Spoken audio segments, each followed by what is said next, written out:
Hello, and welcome to Day by Day True Crime Stories, the podcast where we explore a different crime or justice milestone from this day in history. I'm your host, Kona Gallagher, and today is September 15th. On this day in 1963, it was a Sunday morning in Birmingham, Alabama. In the basement of the 16th Street Baptist Church, 5 girls adjusted their choir robes for Youth Day. Minutes later, a timed bundle of dynamite ripped through a stairwell.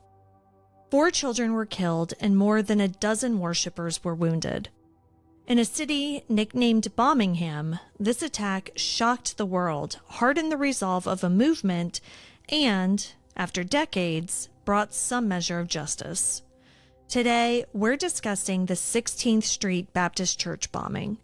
Let's get started.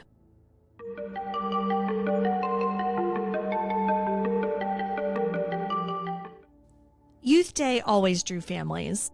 In the basement ladies' restroom, 5 girls, 2 of them sisters, were pulling on choir robes, teasing each other, and smoothing out their sashes.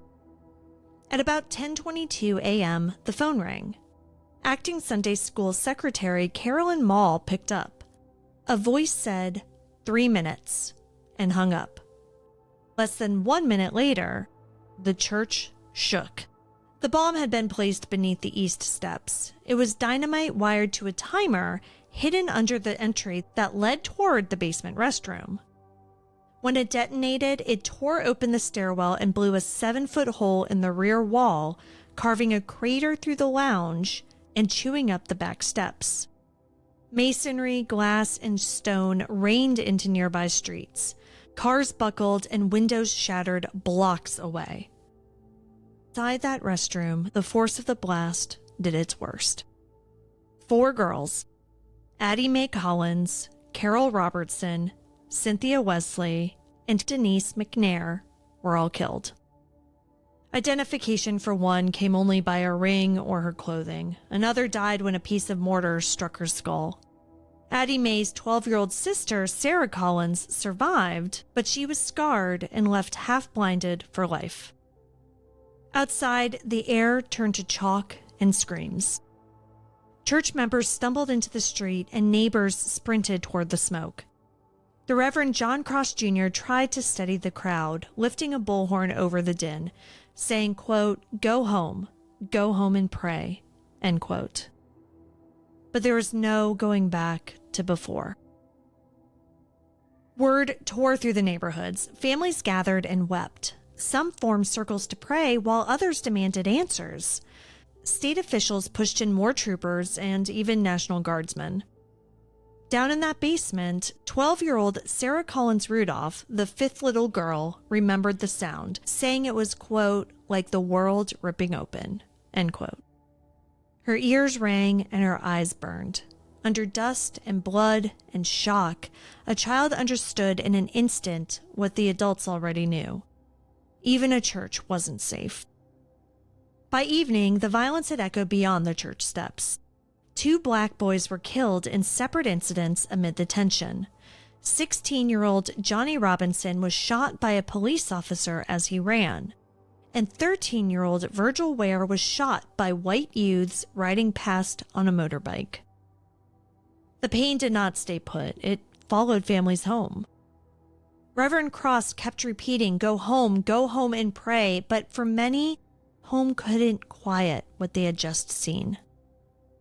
Teachers would later remember the faces of their students, some terrified, some stunned, all changed. Across the country, headlines and radio bulletins forced a national reckoning. Killing 4 little girls had lit a fuse in America's conscience.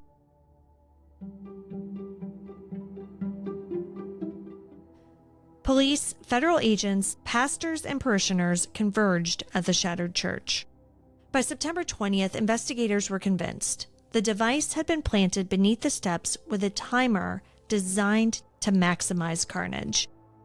They recovered scraps of wire, plastic, and bits of debris, but the trail was fragile. Some pieces would later be lost, and with them, opportunities in court. By the mid-1960s, investigators had focused on 4 men with Klan ties: Robert Edward Chambliss, Thomas Edwin Blanton Jr., Bobby Frank Cherry and Herman Frank Cash. A confidential FBI memo named them. But witnesses were afraid. Prosecutors faced hostile juries and a legal system that was bent around segregation. Key federal surveillance material remained sealed. In 1968, the FBI formally closed the file as unresolved, even as likely perpetrators lived openly, protected by silence and fear. It would take 3 decades, but finally, boxes were reopened and with them, possibilities. In the late 1990s, a renewed push by Alabama prosecutors, civil rights advocates, and the FBI unsealed thousands of pages from the original probe. Names, informant reports, wiretap logs, and fragments of old tapes. On May 16, 2000, a Jefferson County grand jury indicted the 2 surviving suspects, Thomas Edwin Blanton Jr. and Bobby Frank Cherry. Each faced 4 murder counts, 1 for every child killed, and additional counts under universal malice. They surrendered the next day. Blanton's trial began in April 2001. A former Klansman turned informant, Mitchell Burns, had recorded Blanton years earlier discussing Klan meetings and bomb plots, including a June 1964 conversation captured in Blanton's own kitchen. The defense attacked memory and sound quality. But prosecutor Doug Jones told the jury, quote, "It's never too late for the truth to be told. It's never too late for a man to be held accountable for his crimes," end quote. The jury agreed. Blanton was convicted on 4 counts of murder and sentenced to life. Cherry's case followed in 2002.